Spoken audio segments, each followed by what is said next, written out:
Aqua Classic Credit Card Review 2025. Can it rebuild your credit? Most people get credit cards wrong when trying to rebuild their credit, but the Aqua Classic Credit Card in 2025 is specifically designed for that purpose. You won't believe what happens next. It offers an accessible way to start improving your credit history without excessive fees or high barriers to entry. The Aqua Classic is targeted at individuals with poor or limited credit history. Unlike traditional cards, approval is relatively easy if your credit score is low, making it a viable option for rebuilding. The card reports to all three major credit bureaus, which is key because consistent on-time payments will reflect positively in your credit report over time. The surprising truth is that the card comes with a modest credit limit, usually between $200 and $500, which encourages responsible spending. Interest rates are higher than premium cards, so it's crucial to pay the balance in full each month to avoid accumulating debt.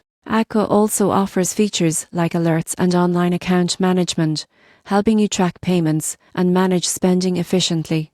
In addition, Aqua provides tools to help monitor your credit score and receive tips for improvement. Over time, responsible use of this card can increase your credit score, making you eligible for more traditional credit products with better rates and rewards. In conclusion, the Aqua Classic Credit Card in 2025 can be a powerful tool for rebuilding credit, but only if used responsibly. Make timely payments, keep balances low, and monitor your credit progress. It's not a magic fix, but for anyone committed to improving their credit history, this card provides the structure and reporting needed to make measurable progress.